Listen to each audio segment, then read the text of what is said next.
जुनून रूही के रूम में बैठी उसे बातें कर रही थी। तभी रूही परेशान होकर बोली, तो तू अब क्या करेगी? तू उस कॉन्ट्रैक्ट को चाहकर भी नहीं तोड़ सकती और न ही उतने सारे पैसे दे सकती हो। जुनून सैड फेस बनाकर बोली, मैं क्या करूं? उस जबरदस्ती कॉन्ट्रैक्ट को मानना ही पड़ेगा और मेरे पास और कोई जॉब का ऑप्शन भी तो नहीं है। रूही अफसोस जाते हुए जुनून के कंधे पर हाथ रखकर बोली, सॉरी यार, मैं तुम्हारे लिए कुछ नहीं कर सकती हूँ। हाँ, मुझे पता है तू कुछ नहीं कर सकती, तो सॉरी बोलने की जरूरत नहीं है, जुनून बोली।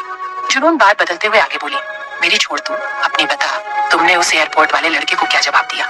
रूही गुस्से में बोली, उसने इतने अचानक पूछ लिया कि मुझे समझ ही नहीं आया कि मैं उसे क्या जवाब दूं। उसे बिना कोई जवाब दिया वहां से चली गई। तभी उसी वक्त रूम में आधी उम्र की महिला आते हुए बोली, सुनो जुनून बेटा, तुम रूही को कुछ समझाती क्यों नहीं हो कि वो भी कोई जॉब ढूंढ ले? बस ये निकम्मों की तरह इधर उधर घूमती रहती है। रूही चिढ़ते हुए बोली, मॉम, अपने बेटी के बारे में कोई ऐसे बोलता है क्या? रूही की मॉम सुशीला, जो अभी भी थोड़ी जवान देखती है और जुनून को अपनी बेटी जैसी मानती है। सुशीला रूही की बात सुनकर रूम से बाहर जाते हुए बोली, मुझे तो लगता ही नहीं है कि तू मेरी बेटी है, और हाँ, अगर तुम दोनों की बातें खत्म हो गई हो तो तुम दोनों बाहर डिनर करने के लिए आ जाओ। रूही सुशीला के बातों पर मुंह बना लेती है और कहती है, ठीक है, हम डिनर करने के लिए आ जाएंगे। उसी पल रूही कुछ याद आया और जल्दी से अपने ड्रॉवर में से 2 एंट्री पास निकलते हुए बोली, देखो, मेरे पास क्या है, डांस टुनाइट होटल की एंट्री पास, जो 2 हफ्ते बाद इस होटल में एक शानदार पार्टी होने वाली है और हम इस पार्टी में पार्टी करने जाएंगे। जुनून खुश होकर बोली, क्या हम मुंबई की सबसे बड़े पार्टी में जाने वाले हैं? और इस पार्टी में तो यंग रिच लड़की लड़के और मॉडल्स ही जाते हैं। जुनून इतना बोते हुए रूही को शक की निगाहों से देखते हुए बोली, और ये तेरे पास कैसे? तू तो इतनी अमीर तो नहीं है कि तू इस एंट्री पास को खरीद पाए, तो ये आया कहाँ से? रूही इधर उधर देखते हुए स्माइल करके बोली, मेरे किसी दोस्त ने दिया है और तू उसे अच्छे से जानती है। जुनून रूही को देखते हुए बोलो, अच्छा वो? रूही अपना स्माइल करते हुए अपना सिर हाँ में हिला दी। सुबह रूही का घर। जुनून रात में रूही के घर ही रुकी थी, क्योंकि रूही के मॉम ने जबरदस्ती जुनून को अपने घर जीने से रोक ली थी। वही जुनून ऑफिस जाने के रेडी हो गई थी। उसने व्हाइट कलर की टॉप और स्काई ब्लू की जीन्स पहनी हुई थी, जिनमें वो बहुत खूबसूरत लग रही थी। तभी जुनून का फोन रिंग होने लगा। जुनून अपनी फोन की स्क्रीन को देखी, जिस पर सीओ फ्लैश हो रहा था। जुनून कॉल पिक करके कुछ बोलने ही वाली थी कि दूसरी साइड से आवाज आई, तुम 10 मिनट्स में ऑफिस पहुंचो, वरना तुम समझ सकती हो कि तुम्हारे साथ क्या हो सकता है। हसरत की बात सुनकर हड़बड़ा गई और दौड़ते हुए ऑफिस के लिए निकल गई। जुनून कंपनी के कुछ ही दूरी पर थी कि उसी पल उसके सामने एक ब्लू कार आकर रुकी। जुनून अचानक आई कार को देखकर चौंक गई और कुछ कदम पीछे ले ली। तभी उस कार की विंडो खुली, उसमें हसरत था। हसरत सख्त आवाज में कहा, कार में बैठो। वही एक ब्लू कार किसी लग्जरियस विला के सामने कुछ दूरी पर खड़ी थी। वो कार हसरत की थी। वहीं जुनून कार के ड्राइविंग सीट पर बैठी उस विला के अंदर देख रही थी, जहां विला के ग्राउंड में बहुत सारे बॉडीगार्ड्स अपने हाथ में गन लिए विला को घेरे थे। तभी जुनून डरते हुए बोली, सर, आपको जाना है तो आप जाइए, पर मैं नहीं जाऊंगी, मैं इतनी जल्दी मरना नहीं चाहती। वहीं हसरत पैसेंजर सीट पर बैठा था। जुनून की बात सुनते ही एकदम से उसने अपने कमर से गन निकलते ही जुनून के कनपट्टी पर पॉइंट कर दिया और कोल्ड वॉइस में कहा, अगर तुम नहीं गई तो उन लोगों के मारने से पहले मैं तुम्हें मार दूंगा। जुनून अपने ऊपर गन पॉइंट देखकर डरते हुए बोली, हाँ ठीक है, मैं जाती हूँ, पर आप मेरी हर बातों पर गन क्यों पॉइंट कर देते हैं? जुनून बोते ही मिरर में देखने लगी और वही हसरत की घूरती नजर उस पे ही थी। जुनून ये देखकर हड़बड़ा गई और कार से बाहर निकल गई। जुनून अंदर ही अंदर कांपते हुए गेट के पास पहुंच गई। वहीं गेट के पास खड़े कुछ बॉडीगार्ड्स जुनून को देखकर एक बॉडीगार्ड ने कहा, हे लड़की, तुम यहाँ क्या कर रही हो? जुनून घबरा गई और बिना सोचे कुछ भी बोलते हुए कहती है, मैं निहाल नागवंशी से मिलने आई हूँ। मैं उन्हें जानती हूँ, वो बहुत हैंडसम है, उनकी बॉडी बहुत मस्त है, और अगर आप लोग मुझे जाने देते तो मैं नेहू से मिल लेती। वही बॉडीगार्ड्स उसकी बातें सुनकर ज्यादा रिएक्ट नहीं किया, क्योंकि उन्हें पता था कि नागवंशी को लड़कियों का बहुत शौक था, इसलिए कभी कभी वो अपने विला भी लाया करता था। तभी एक बॉडीगार्ड ने कहा, क्या हमें इस लड़की को जाने देना चाहिए? क्योंकि हमारे बॉस कई दिन से न कहीं गए हैं और न ही किसी लड़की को अपने विला लाए हैं, इसलिए हो सकता है उन्होंने ही इस लड़की को बुलाया हो। उसी पल एक बॉडीगार्ड जुनून को देखते हुए कहा, क्या तुम्हें हमारे बॉस ने बुलाया है? जुनून बिना सोचे समझे अपना सिर हाँ में हिला दिया। जुनून की हाँ देखकर बॉडीगार्ड्स ने गेट खोल दिया और वही जुनून गेट खिलते ही अंदर जाने लगी। और वही एक बॉडीगार्ड की जुनून पर शक था, इसलिए उसने निहाल को ब्लूटूथ से कनेक्ट कर लिया और कहा, बॉस आपसे एक लड़की मिलने आई है। और वही निहाल लिविंग रूम में सोफे पर बैठा था। बॉडीगार्ड की बात सुनकर लैपटॉप में सीसीटीवी ऑन करके देखने लगा। निहाल सीसीटीवी कैमरा से ग्राउंड में देखने लगा, जहां एक खूबसूरत लड़की ग्राउंड में विला की तरफ बढ़ रही थी। जुनून को देखकर निहाल की नीयत खिसक गई और मुस्कुराते हुए बॉडीगार्ड से कहा, उसे अंदर आने दो। तभी निहाल की नजर विला के सामने कुछ दूरी पर पड़ी, जहां एक ब्लू कार खड़ी थी। उसे कार को देखते ही गुस्से में बॉडीगार्ड से कहा, उसे लड़की को मार दो, वो लड़की एक चाल है। जुनून लगभग विला के पास पहुंच चुकी थी। वही हसरत कार में बैठे जुनून को देख रहा था। उसे नहीं लगा था कि जुनून गेट को पार भी कर पाएगी। तभी उसकी नजर एक बॉडीगार्ड पर पड़ी और उसके होठों पर एक तिरछी स्माइल आ गई। उसी पल बॉडीगार्ड चिल्लाते हुए कहा, वो लड़की बॉस को मारने आई है और बॉस का ऑर्डर है उस लड़की को मार दो। उस बॉडीगार्ड की बात सुनते ही बॉडीगार्ड्स ने जुनून पर गोलियां चला दी और वही उनकी बात सुनते ही जुनून अपने जगह पर ही जम गई और जुनून को गोली लगने ही वाली थी। तभी हसरत गेट को तोड़कर जुनून के सामने आ गया, जिससे वो गोलियां उस कार पर लग गई। हसरत कार को एक ही जगह पर घूमते ही कार का गेट खोल दिया और जुनून को कार के अंदर खींचकर अपनी गोद में बिठा लिया और सब पर फायरिंग शुरू कर दिया और वो सब कुछ ही मिनटों में एक एक करके धराशायी हो गए। और वही निहाल सीसीटीवी कैमरे में ये सब देख रहा था। तभी हसरत कार से उतरते ही विला के दरवाजे को तोड़कर दमदार तरीके से निहाल के सामने वाले सोफे पर बैठ गया। निहाल तिरछी स्माइल करते हुए कहा, मुझे पता था कि तुम यहाँ जरूर आओगे और अपने साथ में इतनी खूबसूरत लड़की को भी लेकर आओगे, पर कुछ भी कहो, तुम्हारी पहली गर्लफ्रेंड से ज्यादा ये लड़की बहुत खूबसूरत है। वही जुनून हसरत के पास सदमे में खड़ी थी। हसरत का एक्शन देखकर जुनून अपना रिएक्शन ही उड़ गया था। निहाल जुनून को अजीब नजरों से घूरते हुए उसके पास आ गया और कहा, खूबसूरत लड़की, तुम्हें जितने पैसे चाहिए मैं उतना दूंगा, बस तुम मेरे पास आ जाओ। तभी निहाल जुनून को टच करने ही वाला था कि उसी पल हसरत जुनून को अपनी तरफ खींच लिया और जिससे जुनून हसरत के गोद में बैठ गई। हसरत नॉर्मल वे में कहा, लगता है तुम्हारी अभी तक आदत गई नहीं है मेरी चीजों पर नजर डालना। निहाल ने मुस्कुराते हुए कहा, हाँ, क्योंकि तुम्हारी चीज हमेशा की तरह अलग और बेहद खूबसूरत होती है तो मेरी नजर पड़ेगी ही। और हाँ, हम इतने सालों बाद मिले हैं तो इसलिए मैंने तुम्हारी मेहमान नवाजी के लिए कुछ प्रोफेशनल लोगों को बुलाया है। उसी पल हसरत सर्द आवाज में कहा, इतनी जल्दी क्या है तुम्हें, पहले हम कुछ बातें तो कर लें। निहाल हसरत की बात सुनकर उसके होठों पर एक अजीब से मुस्कुराहट आ गई और कहा, हाँ, क्यों ना हम अपनी पुरानी यादें ताजा करते हैं और उसे दोबारा रिपीट भी करते हैं, बहुत मजा आएगा। और तुम्हें तो याद ही होगा वो दिन जिस दिन मैं और वो तुम्हारी पैसे की भूखी गर्लफ्रेंड नताशा, हम दोनों एक साथ मजे करते हुए तुमने देख लिया था और तुम्हारा उस दिन रिएक्शन देखकर मुझे बहुत सुकून मिल रहा था। निहाल उसे आगे कुछ बोल पाता उसे पहले हसरत ने उसके चेहरे पर मुक्का बरसाना शुरू कर दिया। निहाल की बात सुनकर हसरत मानो पागल हो गया था। हसरत उसे ऐसे मार रहा था कि उसे अब जिंदा नहीं छोड़ेगा। और वही वीएन और एजे विला में आ चुके थे और लिविंग रूम में खड़े सभी बॉडीगार्ड्स को मारना भी शुरू कर दिया था। वही जुनून जमीन पर पड़ी थी, क्योंकि जब हसरत निहाल को मारने के लिए आगे बढ़ा था तब जुनून उसके खोद में थी, जिसकी वजह से अचानक खड़े हो जाने से नीचे गिर गई थी। जुनून फर्श से उठते ही लिविंग रूम का भयानक सीन देखकर उसे चक्कर सा आने लगा था। वहीं तीनों बहुत क्रूएल्टी से सबको मारे जा रहे थे। तभी जुनून की नजर हसरत पर पड़ी, जो गुस्से में लगातार बेरहमी से पीटे जा रहा था और निहाल का चेहरा खून से पूरा भर चुका था। उसी पर हसरत ने गुस्से में चिल्लाते हुए कहा, अब तुम्हें मेरा रिएक्शन कैसा लग रहा है? उस दिन तुम मुझसे बच गए थे, पर आज नहीं। लेकिन मैं तुम्हें जान से नहीं मरूंगा, मैं तुम्हें तड़पा तड़पा कर मरूंगा। हसरत उसे अधमरा कर दिया और उसे छोड़कर गुस्से में कहा, वीएन, इसे इतना टॉर्चर करो कि इसकी पूरी बॉडी की हड्डी टूट जाए, पर ये मारे ना, और इसे टॉर्चर करने के बाद इसे मारकर किसी नाले में फेंकवा देना। हसरत इतना बोलकर गुस्से में जुनून को अपने साथ लेकर चला गया। कार में बैठी जुनून हसरत के हाथों को देख रही थी। हसरत का हाथ खून से सना हुआ था। एल और हसरत के चेहरे पर अभी भी गुस्सा छाया हुआ था, जैसे वो कुछ सोच रहा हो, और वही जुनून का भी कुछ ऐसी ही हालत थी। कुछ दिन बाद सिंघनिया पैलेस। हसरत रेडी होकर डाइनिंग टेबल पर बैठ गया और वहीं हसरत के सामने उसके मॉम डैड बैठे थे, जो हसरत को ही घूरे जा रहे थे। हसरत की मॉम ने थोड़ा गुस्से में कहा, हसरत, तुम्हारी नजरों मेरी कोई इज्जत है या नहीं, जो तुम मेरे मुंह पर ही कॉल कट कर देते हो? हसरत की मॉम शीला सिंघानिया, जो देखने में अभी भी खूबसूरत है, पर उनके चेहरे पर कुछ अलग सा ही एटीट्यूड था। शीला की बात सुनकर हसरत के डैड ने बोला, अच्छा, तो आप इस छोटी सी बात पर आप हसरत का गुस्सा मुझ पर उतार रही थी, पर शीला जी, हमारा बेटा हसरत आप पर ही तो गया है, जो अपने ही बातों पर अड़े रहता है।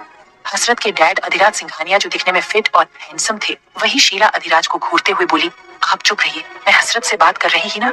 शीला हसरत की तरफ देखते हुए बोली, हसरत, जेसिका एक अच्छी लड़की के साथ साथ एक सक्सेसफुल मॉडल भी है और तुम्हें पसंद भी करती है, और इसलिए मैंने तुम्हारी डेट उसके साथ फिक्स कर दी है और तुम्हें जाना ही पड़ेगा। हसरत शीला की बातों पर ध्यान नहीं दे रहा था। डेट की बात सुनकर गुस्से में बोला, देखिए मॉम, मैंने आपकी एक बात मानने के बदले मैंने आपसे एक शर्त रखी थी कि आप मुझे किसी चीज के लिए फोर्स नहीं करेंगी। तभी डाइनिंग टेबल के पास आते हुए किसी ने कहा, मॉम, क्यों ना आप भाई के बदले मुझे डेट पर भेज दें, क्योंकि भाई तो डेट पर जाने से रहे तो मुझे भेज दीजिए, क्योंकि मुझे डेट पर जाने में कोई प्रॉब्लम नहीं है। ये कोई और नहीं अर्शी था जो हसरत का छोटा भाई और हसरत के बिल्कुल अपोजिट है, पर हसरत की तरफ काम पड़ने पर अपना गुस्सा दिखा देता था। शीला बोली, हाँ बेटा, तुम्हें लड़कियों से डेट करने से फुर्सत नहीं मिलती और हमारे हसरत बेटे को कम से। अर्शी डाइनिंग टेबल पर बैठे ब्रेकफास्ट करने लगा। तभी हसरत ने डाइनिंग टेबल की चेयर से उठाते हुए कोल्ड वॉइस में अर्शी से कहा, ऑफिस जल्दी पहुंच जाना, हमारी इंपॉर्टेंट मीटिंग है। हसरत इतना बोलकर जाने लगा कि तभी शीला गुस्से में चिल्लाते हुए कही, मेरी बातों का अनसुना मत किया करो, तुम्हें डेट पर जाना ही पड़ेगा, वरना मैं ये घर छोड़कर चली जाऊंगी। हजरत अपनी मॉम को अच्छे से जानता था कि उसकी मॉम जो भी बोलती थी वह जरूर करती थी, इसीलिए हसरत न चाहते हुए बोला, फाइन, अगर मैं बिजी न रहा तो आगे जानने के लिए सुनते रहिए। Cruelty of my CEO. Please please दोस्तों, चैनल को लाइक और सब्सक्राइब कर लीजिए और हमें अपना प्यारा प्यारा कमेंट जरूर बताइए। हसरत कार में बैठकर ऑफिस के लिए निकल गया और वही जुनून अभी ऑफिस के लिए निकल गई थी। वही जुनून कंपनी के बाहर पहुंच चुकी थी, पर उसे कंपनी के अंदर जाने में डर लग रहा था, क्योंकि उस दिन के बाद से हर रोज हसरत का भयानक और क्रुएल्टी वाला एक्शन देखना पड़ता था, इसलिए जुनून हसरत से बहुत डरती थी। तभी अचानक जुनून के दिमाग में कुछ आया और कंपनी के बाहर से ही जाने लगी। जैसे ही जुनून फुटपाथ पर पहुंची, वैसे ही उसकी नजर रोड की दूसरी साइड पर गई, जहां कुछ लोग खड़े थे।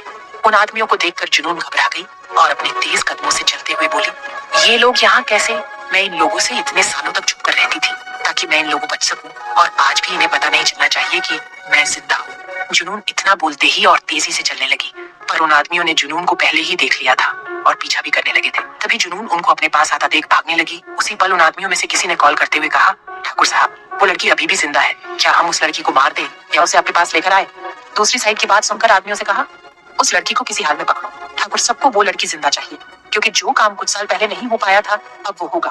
जुनून उसकी बात सुनकर और भी तेजी से भागने लगी। जैसे ही जुनून सिर घूमकर पीछे लगी, वैसे ही वो किसी स्पोर्ट्स कार से टकरा गई और वो जमीन पर गिर गई। उसी पल स्पोर्ट्स कार से एक शख्स बाहर निकाला। Together cafe. ऋषि एक लड़की के साथ कैफे में बैठा था। ऋषि ने उस लड़की से कहा, भाई आज बहुत बिजी है, इसलिए वो यहाँ नहीं आ सके, इसलिए मैं आ गया। तभी ऋषि ने बात बदलते हुए कहा, जेसिका अग्रवाल, क्या तुम्हारा कोई बॉयफ्रेंड है? जेसिका अजीब नजरों से देखते हुए बोली, नहीं, पर मैं तुम्हारे भाई हसरत को पसंद करती हूँ, तुम क्यों पूछ रहे हो? ऋषि जेसिका की क्यों सुनकर उसकी आंखें गहरी ही गई और कहा, कुछ नहीं, अगर गलती से तुम्हारी मेरे भाई से हो शादी जाती है और मुझे कहीं से पता चलता कि तुम किसी के साथ मिलकर चीट कर रही हो तो मैं तुम्हें जान से मारूं। तभी ऋषि की आंखें एंट्रेंस पर गई और अपनी बात बदलते हुए कहा, मेरी फ्यूचर गर्लफ्रेंड। ऋषि की निगाहें एंट्रेंस पर ही टिक गई, जहां से एक खूबसूरत लड़की आ रही थी। वो लड़की रूही थी। रूही अपने टेबल के पास आकर बैठ गई। रूही यहाँ किसी से मिलने आई थी। तभी ऋषि उसके पास आते ही बैठ गया और स्माइल करते हुए बोला, मुझे लगा था कि हम बहुत जल्द मिलेंगे, पर इतनी जल्दी मिलेंगे नहीं सोचा था, और हम मिल ही गए हैं तो जवाब भी दे दो। उस दिन बिना बोले ही चले गई थी। वही रूही हैरानी से उसे एक तक देखने लगी और बोली, तुम यहाँ कैसे, और तुम किस जवाब की बात कर रहे हो, मुझे याद नहीं है। ऋषि स्माइल करते हुए कहा, मेरी गर्लफ्रेंड बनने का। रूही उसकी बात सुनकर बोली, मुझे याद नहीं कि तुमने ऐसा कुछ कहा भी था। रूही बात बदलते हुए बोली, मुझे कुछ काम है, मैं चलती हूँ। रूही वहां से निकलने ही वाली होती है कि उसका पैर दूसरे पैर में फंस गया और उसी वक्त जेसिका उसके सामने आ गई, जिसकी वजह से रूही उसके ऊपर गिर गई। वही वो सभी आदमी जुनून को पकड़ लिए और अपने साथ ले जाने लगे। वही जुनून घबरा रही थी और अपने आप को छुड़ाने की कोशिश करते हुए बोली, मुझे छोड़ दो, मुझे जाने दो, मुझे तुम लोगों के साथ नहीं जाना है। तभी जुनून की नजर स्पोर्ट्स कार के पास गई जहां हसरत खड़ा था। जुनून उसे देखते ही चिल्लाई, सर मुझे बचा लीजिए, मुझे इन लोगों के साथ नहीं जाना। जुनून जानती थी कि हसरत उसे बचा सकता है, पर वही हसरत अपने स्पोर्ट्स कार के पास खड़ा अपने दोनों हाथ पैंट में डाले जुनून को ले जाता देख रहा था। उसी पल हसरत ने तिरछी स्माइल करते हुए जुनून से कहा, तुम्हें जाना है तो जा सकती हो, मैं तुम्हें नहीं रोकूंगा। मैं कौन होता हूँ तुम्हें रोकने वाला? जुनून उसकी बात सुनकर आंखें फाड़े देखने लगी और वही हसरत की बात सुनकर वो सभी आदमी हंसने लगे। और उन आदमियों में से एक आदमी ने जुनून का हाथ खींचते हुए हसरत का मजाक उड़ाकर कहा, वो तुम्हारी क्या मदद करेगा, वो तो हमें देखते ही डर गया है और उसके अंदर इतनी हिम्मत नहीं होगी कि इतने लोगों से लड़ सके। उसने इतना ही बोला था कि तभी हसरत ने उसके मुंह पर एक जोरदार किक मार दिया, जिससे वो खड़े खड़े ही मुंह के बल रोड पर गिर गया और उसकी नाक और मुंह से खून बहने लगा। टुगेदर कैफे जेसिका रूही पर चिल्लाते हुए बोली, तुम्हें ढंग से चलने नहीं आता, देखो तुमने मेरी फेवरेट और स्टाइलिश शर्ट की क्या हालत कर दिया है। जेसिका की शर्ट की बाहों के बाजुएं फट गई थी, जिससे उसका शर्ट शोल्डर कट में बदल गया था। जेसिका की बात सुनकर रूही का चेहरा फीका पड़ गया और बोली, मैंने कहा तो मैंने ये जानबूझकर नहीं किया था, बस मेरे पैर आपस में टकरा गए जिससे मैं तुम्हारे ऊपर गिर गई। जेसिका गुस्से में बोली, एक तो तुमने मेरी शर्ट फाड़ी और ऊपर से एटीट्यूड दिखा रही हो। हशीब वहीं खड़ा हंस रहा था। तभी वो बोला, मेरी फ्यूचर गर्लफ्रेंड ने कहा ना कि गलती से हुए है, तो ये बात मान लो और देखो ना, तुम्हारी शर्त पहले से ज्यादा और भी स्टाइलिश लग रही है, तो तुम्हें इसे माफ कर देना चाहिए।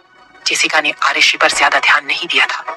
जेसिका उसकी बात सुनकर तुरंत शांत हो गई और अपने इमेज को अच्छा दिखाने के लिए रूही से स्माइल करते हुए बोली, सॉरी, ये तो किसी के साथ हो सकता है, मैंने ही तुम्हें गलत समझा। वही रूही जेसिका के बदलते हुए बर्ताव को देखकर हैरान हो गई। जेसिका ऋषि से स्माइल करते हुए बोली, तुम अभी भी यहाँ हो और क्या ये तुम्हारी गर्लफ्रेंड है? काफी सुंदर है। अर्शी बोला, हाँ, ये मेरी इन फ्यूचर गर्लफ्रेंड है और ये तुमसे ज्यादा खूबसूरत है। उसकी बात सुनकर रूही हैरानी से अर्शी को देखने लगी और उसे उसके पेट पर मारते हुए बोली, तुम ये क्या बोल रहे हो बेवकूफ? वही अर्शी की बात सुनकर जेसिका का मुंह बिगड़ गया था, फिर भी एक फीकी स्माइल करते हुए रूही से बोली, खूबसूरत तो है, वैसे तुम्हारे गर्लफ्रेंड का नाम क्या है? शी रूही को देखते हुए बोला, जेसिका तुमसे तुम्हारा नाम पूछ रही है, उसे बताओ। रूही अर्शी को गुस्से में देखते हुए बोली, रूही। तभी जेसिका बोली, मैं चलती हूँ तो तुम दोनों एंजॉय करें। जेसिका इतना बोलकर चली गई। वही रूही अपनी आंखों को घुमाते हुए अर्शी को देखकर बिना कुछ बोले चली गई। अर्शी कैफे में खड़ा मुस्कुराते हुए बोला, रूही। वही हसरत गहरी आंखें करते हुए क्रियल्टी से कहा, तुम लोगों ने इतना बोलकर मेरे ईगो को हर्ट करके बहुत बड़ी गलती कर दी है। वही सभी आदमी खौफ से जुनून को छोड़ कुछ कदम पीछे चले गए। तभी एक आदमी ने डर से कहा, अगर हम इस लड़की को नहीं ले गए तो ठाकुर साहब हमें नहीं छोड़ेंगे, इसलिए पहले इस लड़के को मारो, फिर हम इस लड़की को अपने साथ लेकर जाएंगे। उस आदमी की बात सुनकर सभी आदमी हसरत को मारने के लिए आगे बढ़ने लगे। हसरत एक एविल स्माइल देते हुए आगे बढ़ने लगा और जुनून को दिखाते हुए बेरहमी से किसी का गर्दन, रीढ़ की हड्डियां तो किसी के हाथ पैर को बेरहमी से तोड़ रहा था। और वहीं जुनून ये सब देखकर अपनी आंखें बंद कर ली थी। कुछ ही देर बाद जुनून को कोई आवाज नहीं आई, इसलिए जुनून अपनी आंखें खोल देती है। तभी उसकी नजर उन सब पर गई जहां रोड पर पड़े दर्द से करा रहे थे। उसी पल हसरत अपनी स्पोर्ट्स कार को जुनून के सामने रोकते हुए कोल्ड वॉइस में कहा, कार में बैठो। जुनून उसे हैरानी से देखने लगी। उसी पल हसरत ने फिर से कहा, क्या तुम उन लोगों के साथ जाना है? जुनून तुरंत बोली, नहीं। जुनून इतना बोलते ही कार में बैठ गई। जुनून कार में बैठे कुछ सोच रही थी। तभी हसरत ने पूछा, कौन थे वो लोग? क्या तुम उसे जानती थी? जुनून इसी चीज के बारे में सोच रही थी कि कहीं हसरत उन लोगों के बारे में पूछ न ले। उसी पल जुनून एक मासूम सा फेस बनाकर बोली, नहीं, मैं नहीं जानती कि वो कौन थे। हसरत जुनून के झूठ को समझ रहा था, पर फिर भी उसने इसके आगे कुछ नहीं पूछा और कंपनी के लिए निकल गए। और वही वो सब आदमी दर्द में कराह रहे थे। उन्हीं में से एक आदमी ठाकुर को फोन करते हुए कहा, ठाकुर साहब, वो लड़की हमारे हाथ से निकल गई। एक लड़के ने उस लड़की को हमसे बचाकर लेकर चला गया और वो लड़का बहुत भयानक था, पर मैंने उसकी आंखों में देखा है। वो लड़का उस लड़की को बचना चाहता था, पर उसके लिए प्यार नहीं था। पार्टी का दिन। रूही जुनून के घर पर ही इंतजार कर रही थी। तभी जुनून डोर खोलते हुए अंदर आ गई। रूही उसे देखते हुए बोली, जुनून तू आ गई। जुनून ने सिर हाँ में हिला दिया। रूही जुनून के पास जाकर उसका हाथ पकड़कर बोली, चल जल्दी, वरना हम लेट हो जाएंगे। जुनून बोली, हाँ हाँ चलती हूँ। वही हसरत घर जाने के लिए निकल चुका था। तभी उसका फोन रिंग हुआ। उसके स्क्रीन पर वीएन फ्लैश हो रहा था। हसरत कॉल को पिक कर लिया। उसी पल दूसरे साइड से वीएन ने कहा, बॉस, वो किडनैपर्स और आपको मारने की कोशिश करने वाले दोनों अलग अलग थे, पर बॉस वो किडनैपर्स मिल गए हैं और वो आज एक ग्रैंड पार्टी में जाने वाले हैं। हसरत इतना सुनते ही उसने अपनी कार मोड़ा ली और बहुत स्पीड से चलाने लगा। आगे जानने के लिए सुनते रहिए cruelty of my CEO. Dance tonight hotel. वही पार्टी में सभी खूबसूरत मॉडल्स एक एक करके उस पार्टी में शामिल हो रही थी और कुछ मॉडल्स हैंडसम बॉयज भी थे। और वही सभी मॉडल्स आ चुकी थी, पर अभी तक जुनून और रूही नहीं आई थी। तभी एंट्रेंस पर लाइट स्पॉट हुई, जिससे पार्टी में मौजूद सभी लोग एंट्रेंस पर ही एकटक देखे जा रहे थे। वही एंट्रेंस पर जुनून और रूही खड़ी थी और वो दोनों आज सच में हद से ज्यादा ब्यूटीफुल लग रही थी। उन दोनों ने ब्लैक कलर की ओन ऑफ शोल्डर बॉडी कोन ड्रेस पहनी हुई थी, जिसमें उनका खूबसूरत फिगर कुछ ज्यादा ही हॉट लग रहा था। दोनों ने पार्टी को ज्वाइन कर लिया था। दोनों उस पार्टी को देखकर बहुत हैरान थी, क्योंकि उस पार्टी को ग्रैंड तरीके से सजाया गया था। सभी लोग अपने हाथ में ड्रिंक लिए एक दूसरे से बातें कर रहे थे। पार्टी में मौजूद सभी लोग मॉडल्स को छोड़कर बस उन दोनों को ही देखे जा रहे थे। वही जुनून और रूही को अपने ऊपर इतनी नजरें पड़ती देख दोनों को बहुत अजीब लग रहा था, क्योंकि सबकी नजरें बस उन पर ही थी। तभी जुनून ने रूही को साइड में ले जाते हुए बोली, यार, ये सब हमें इस तरह क्यों घूर रहे हैं? क्या हम दोनों इतने खूबसूरत हैं? जुनून ने इतना ही बोला था कि तभी दो हैंडसम मॉडल्स उनके पास आते हुए स्माइल करते हुए कहा, इफ यू डोंट माइंड, आप दोनों का कोई पार्टनर ना हो तो क्या आप दोनों हमें ज्वाइन करना पसंद करेंगी?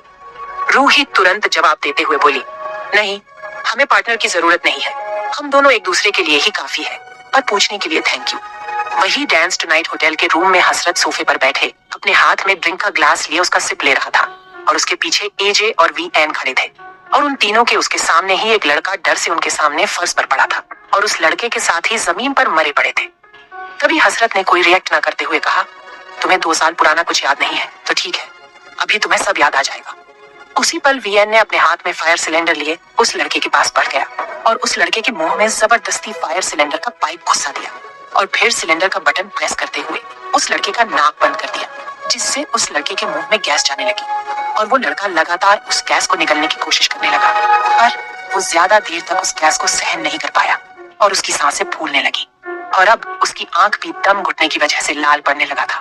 हसरत ने वीएन को उसे छोड़ने का इशारा किया और वीएन हट गया और उसी पल हसरत ने अपने हाथ में लिए ड्रिंक को उस लड़के के मुंह पर फेंकते हुए बोला, अब तो तुम्हें याद आ ही गया होगा, तो चलो बताओ। उस लड़के ने अपना होश संभालते हुए अपना सर हाँ में हिला दिया और बोला, 2 साल पहले उस रात को वो रोड पर अकेली खड़ी थी और हमें इसी मौके का तलाश था और हमें मिल भी गया था, इसलिए हमने उसे वहीं से उठा लिया, पर आप कहीं से आ गए इसलिए हमने कार की स्पीड बढ़ा दी। तभी आपने हमारे कार के पहिए पर गोली चला दी, जिसकी वजह से कार की स्पीड धीमी हो गई थी।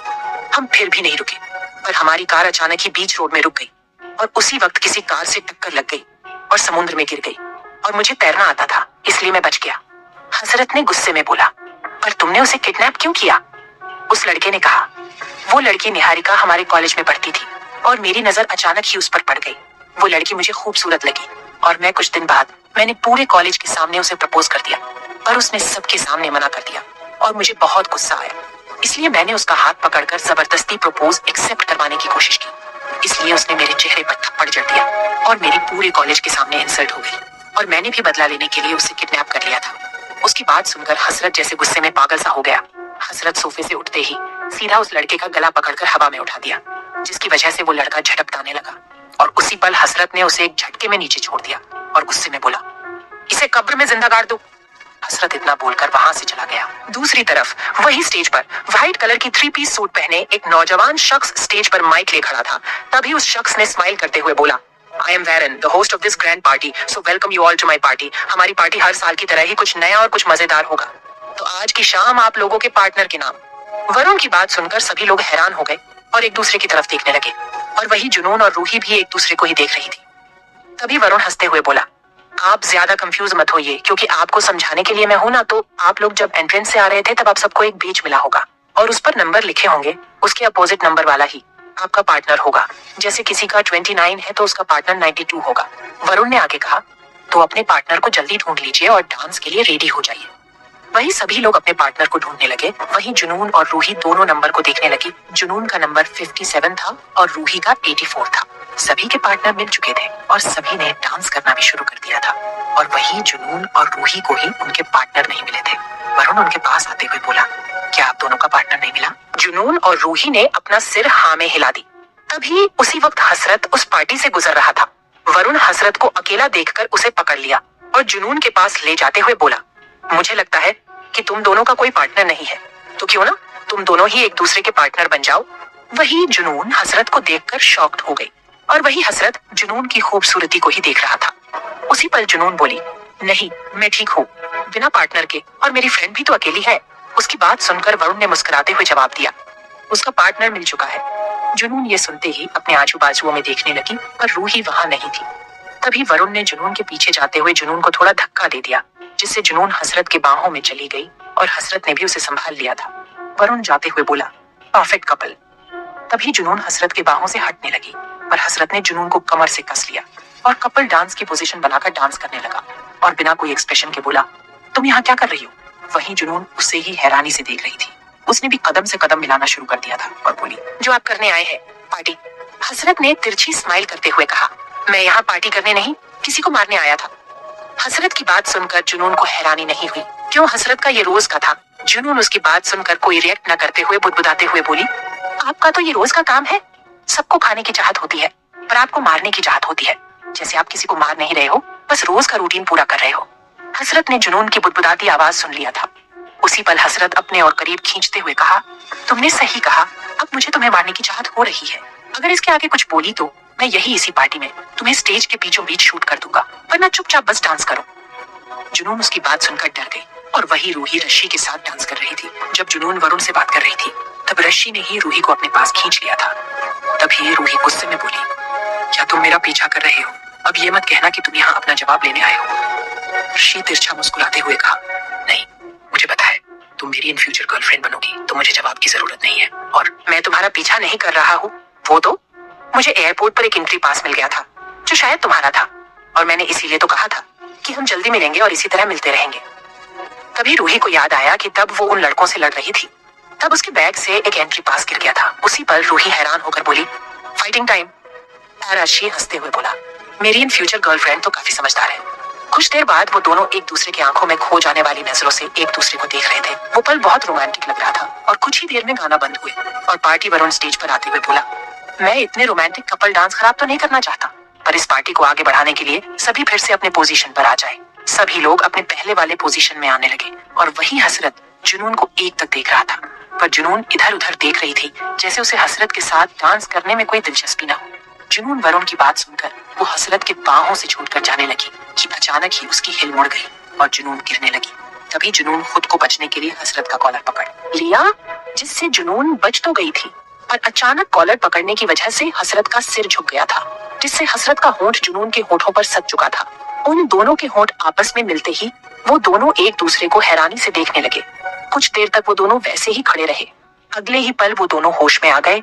उसी पल जुनून हड़बड़ाते हुए वहां से होटल के बाहर निकल गई और रूही को जल्दी से मैसेज करते हुए बोली, तू जल्दी से आजा, मैं तेरा होटल के बाहर वेट कर रही हूँ। वही रूही ने जुनून का मैसेज देख लिया था, पर रशी उसे जाने ही नहीं दे रहा था। वही जुनून रूही का वेट करते हुए कुछ देर हो चुके थे। जुनून होटल के बाहर अपनी नजरें इधर उधर घुमा रही थी कि तभी होटल के गार्डन के पास पड़ी, जहाँ कुछ लोग जुनून को ही ढूंढ रहे थे। वो वही गुंडे थे जो जुनून को अपने साथ ले जाने आए थे, पर उनके साथ कुछ नए लोग भी थे। जुनून उन आदमियों को देखकर डर गई और वो देखते ही एक कार के पीछे छिप गई और वही वो सब गुंडे जुनून को ही ढूंढ रहे थे। जुनून कार के पीछे बैठी थी। तभी जुनून को अपने सामने किसी का पैर दिखाई दिया। जुनून डर गई और अपनी आंखें कसकर बंद कर ली। जुनून को लगा कि वो अब उन आदमियों से नहीं बचेगी। उसी पल जुनून के कानों में हसरत की आवाज पड़ी। जुनून एकदम से अपनी आंखें खोलकर देखने लगी। वही हसरत उसके सामने बैठा था। तभी हसरत ने कोल्ड वॉइस में कहा, तो तुम मुझे किस करने बाद तुम मेरे कार के बीच छिपी हो? हसरत गुस्से में आगे बोला, मुझे लगा ही था कि तुम इस पार्टी में बस अमीर लड़कों को फंसाने आई थी। जब तुम्हें कोई नहीं मिला तो तुमने मुझे जानबूझकर कर फंसाने के लिए मुझे पार्टी में किस कर लिया। पर तुम जैसी लड़कियां हसरत सिंघानिया को अपने खूबसूरती के जल में कभी नहीं फंसा सकती। जुनून जो हसरत को देखकर राहत की सांस ले रही थी, उसकी बात सुनकर गुस्से में आ गई और बोली, मुझे कोई जरूरत नहीं है आप जैसे क्रूएल इंसान को फंसाने की और किस करने की। मुझे तो लगता है कि आपकी गर्लफ्रेंड इसी एटीट्यूड से आपको छोड़कर चली गई थी। अगर कोई भी जुनून के कैरेक्टर पर उंगली उठाई तो जुनून उसे बर्दाश्त नहीं करती थी, चाहे वो कोई भी क्यों ना हो। उसी पल जुनून को रियलाइज हुआ कि उसने अभी क्या बोला। तभी जुनून को वो दिन याद आया जब रोनित ने इसी तरह कुछ बोला था। तब हसरत उसे मार मार कर अधमरा कर दिया था और वही हसरत गुस्से में पूरी तरह से भड़क गया था। तभी हसरत ने जुनून का बाल पकड़कर उसे उठाते हुए कहा, इस बात को बोलकर तुमने अपनी जिंदगी की सबसे बड़ी गलती कर दी है। हसरत इतना बोलकर हसरत ने जुनून का बाल अपनी मुट्ठी में भर लिया और उसे जबरदस्ती किस करने लगा। वही जुनून हसरत को अपनी पूरी जोर लगाकर उसे धक्का देने लगी, पर हसरत पर कोई असर नहीं पड़ रहा था। उसी पल हसरत ने जुनून के होठों को छोड़कर जुनून का बाल पकड़े ही उसे घसीटते हुए अपने कार में बैठा दिया और खुद भी ड्राइविंग सीट पर बैठ गया। और वही जुनून डर से कांप रही थी और उसके बालों को जोर से पकड़ने की वजह से उसे सिर में दर्द होने लगा था। तभी जुनून घबराई हुई आवाज में बोली, आप मुझे कहाँ ले जा रहे हैं? मुझे छोड़ दीजिए। जुनून इतना बोलते ही कार से भागने की कोशिश करने लगती है। उसी वक्त हसरत जुनून को खींचकर अपने गले से टाई निकलते हुए जुनून के हाथों को बंध दिया और बोला, चुपचाप अपनी जगह पर बैठी रहो, वरना तुम्हारी सजा कहीं और नहीं इसी कार में दूंगा। हसरत कार को फुल स्पीड में चलते हुए कभी लेफ्ट तो कभी राइट में करके दूसरों की कार्स को ओवरटेक कर रहा था और वही जुनून ने अपनी आंखें पहले ही डर से बंद कर ली थी। उसी वक्त हसरत की नजर अपने मिरर में पड़ी, जहां 15 से भी ज्यादा गाड़ियां उनका पीछा कर रही थी। तभी हसरत ने अपने रिस्ट वॉच की साइड में लगी एक बटन को दबा दिया, जिससे उस रिस्ट वॉच से एक रेड कलर की लाइट निकली और कुछ ही सेकंड्स में वो रेड लाइट ग्रीन लाइट में बदल गई। उस रिस्ट वॉच में ट्रैकर लगा था जिसे आसानी से अपने लोकेशन को भेज सके। एपिसोड में लगातार बने रहने के लिए चैनल को लाइक और सब्सक्राइब कर लीजिए।